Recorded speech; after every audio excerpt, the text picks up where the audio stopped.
All right, everyone. Michelle Gomez with the Networking with Michelle show. 100 books in 100 days. This is book 4, Get Up and Do It, by Beechy and Josephine Colclough. I hope I'm saying that right. Please forgive me. All right, so this was the thing. This was on. Made a mistake on my notes.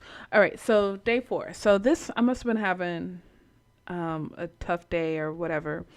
And I chose this book because I needed quick motivation. I think maybe this was probably an hour, 90-minute audio book. So it was a quick read. It was a simple read, but it's always good to be reminded of things, right? Because I believe no matter, like, we hear motivational speakers, motivational talks all the time, but I think if you can just get one thing from a book, one thing from a speaker, podcast, whatever, and it resonates and you're able to apply it, that's a win, right? So I think this perfect was good.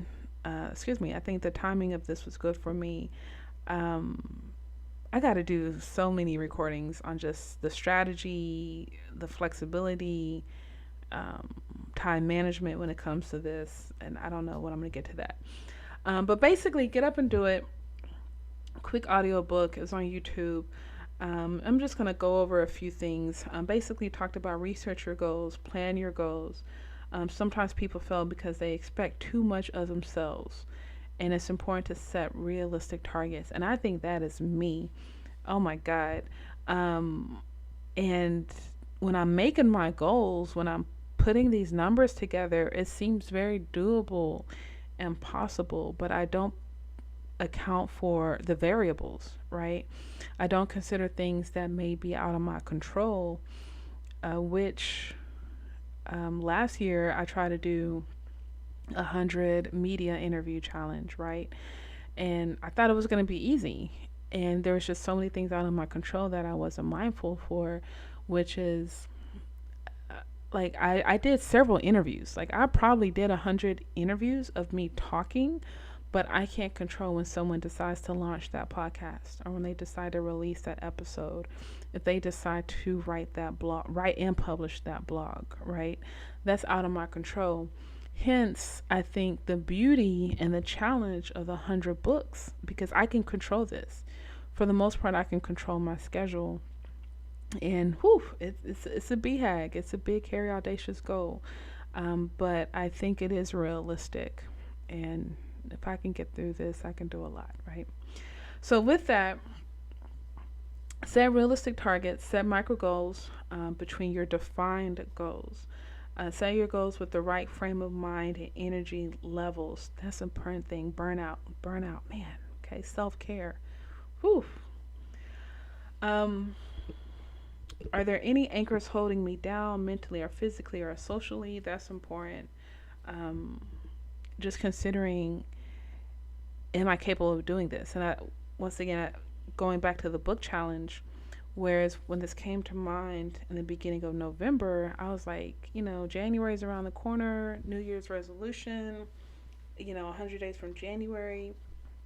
But I would have been wasting at least 50 days just waiting, right? And it made sense for me to do it now because, one, there's no new TV shows, right? 2, I was going to have a week off for Thanksgiving, or at least four days off for Thanksgiving, 3 to 4 days off for Thanksgiving. And I was going to have another 4 days off for Christmas, and then a day and a half for New Year's. And I can do a lot during that time with my full 8 hours versus me having 8 hours at work, So that has to do with timing and making sure that I don't have anything holding me down while I create these goals. Take a personal inventory and understand your priorities. I'm always reevaluating my priorities. This week has been an interesting week in itself, but I can't get into that right now. Let's see. Also, don't rush your plan. It is your foundation. Don't rush your plan. It is your foundation. And I know I love focusing on planning and strategy, but then I have a tendency to rush the execution, and then I realize that the foundation is not there. So understanding that I need to do a better job creating micro goals in between my defined goals was very beneficial, because I don't think I do that very well. And I'm going to contradict myself, because I do believe you have to reverse engineer the process, but I need to put those baby steps in between that. So that was Get Up and Do It. Once again, a good read, quick read. I would, I think this is the thing about books. Lots of times we want a big book, and it's substantive and it's dense, and those are great. But sometimes you just need the quick page turners to be motivated and get you through the day and through that obstacle. And this book was great for that. So get up and do it. Get up and do it. Get up and do it. Get up and listen to this podcast. Get up and make that plan. Get up and create that resolution. Get up and make that phone call. Send that email. There's so many things we need to be doing. We need to take action. And I believe in you, right? So don't hesitate. Don't wait, because if you're waiting, you're just waiting on your success, right? But let's get to it. Also, shout out to our sponsors. Let's Get Checked, Stitcher Premium. Be sure to sign up for those things. Let's Get Checked is the at-home wellness testing.